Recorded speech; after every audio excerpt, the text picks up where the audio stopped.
ప్రభువును రక్షకుడైన యేసు క్రీస్తు అతి శ్రేష్టమైన నామాన్ని బట్టి ఈ ఉదయకాల హోసన్న దైవ సందేశాలనే కార్యక్రమాన్ని వింటున్న దేవుని బిడ్డలని మీకు అందరికీ వందనాలు. మీరంతా బాగున్నారా? దేవుని హస్తం మిమ్మల్ని మెండుగా దీవించుగాక. ఈరోజు ఒక మాట మీ జ్ఞాపకం చేస్తాను. అదేమిటో తెలుసా?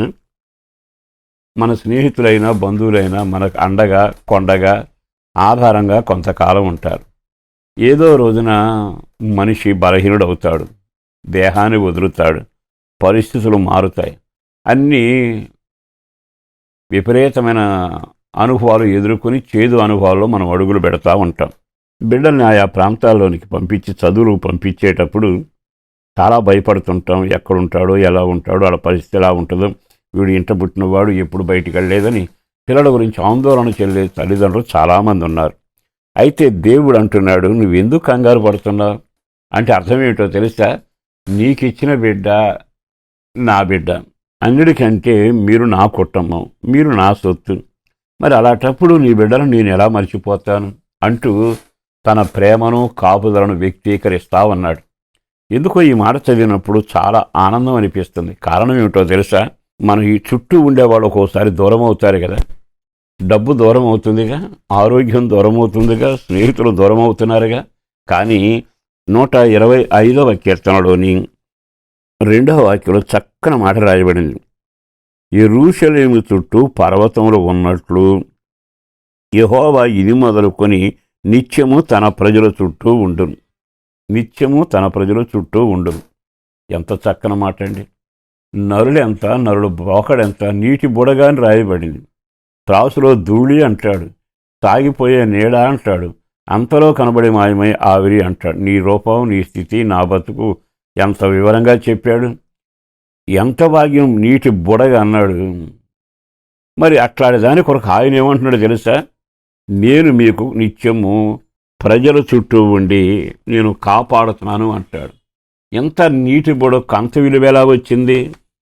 ఇవి ఎప్పుడైతే నీ జీవితాన్ని ప్రభువు చేతిలో పెట్టి ప్రార్థన చేస్తూ అప్పగించుకుంటావు, ఆయన చెప్పిన ప్రబోధనలను నడుస్తావు, ఆయనే నా సర్వస్వమని ఒక నీతి మార్గంలో రక్తం ద్వారా కడగబడి జీవిస్తావు, వాక్యభిలులో నీవు నడక మొదలు పెడతావు, ఆయన నిన్ను నీటి బుడగైనా చిన్న పురుగు వంటి అకోబైనా నీ జీవితంలో ఎన్ని బలహీనతలున్నా ఆయన ఏమంటాడు తెలుసా?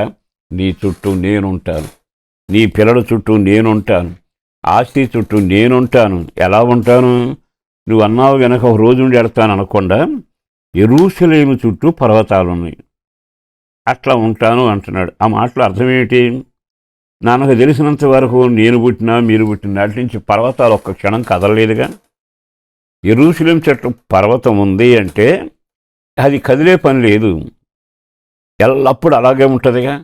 అట్లా నేను నీ పిల్లలకి పర్వతం ఉన్నట్టుగా మీ చుట్టూ నేనుంటాను అంటున్నాడు. ఎన్ని సంవత్సరాల దీవెనండి!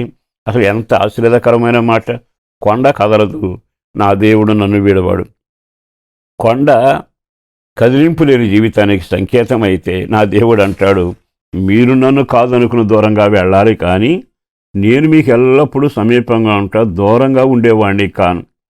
అసలు ఆ మాట చదివాక క్రైస్తవుని జీవితానికి ఎంత నిబ్బర ధైర్యం నిరీక్షణలు కలుగుతున్నాయి. చాలాసార్లు ఈ వాక్యాలు చదివారు కదా.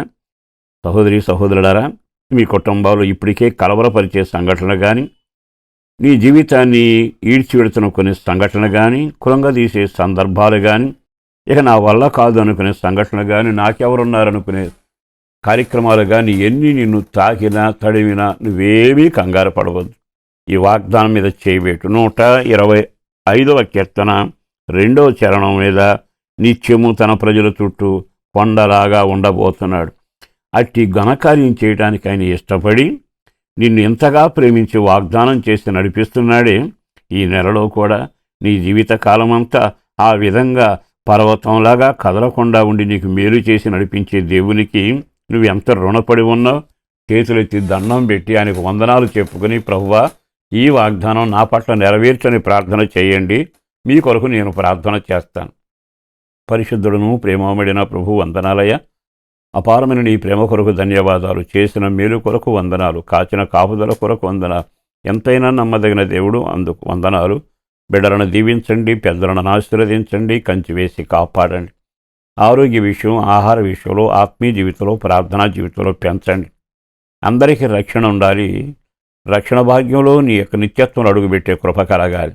అన్నిటికంటే కష్టాజితానికి దీవెనగాను, కుటుంబంలో ఐక్యతగాను, చెదిరిన కాపురాలు కుటుంబాలు సరిచేయబడినట్లుగా మంచి ఆరోగ్యం, నెమ్మదిని ప్రసాదించి మహిమ పొంది మేలు చేయమని యేసయ్య శక్తి కలిగిన నామాన్న ప్రార్థించి విన్నవించి వేడుచున్నాము తండ్రి.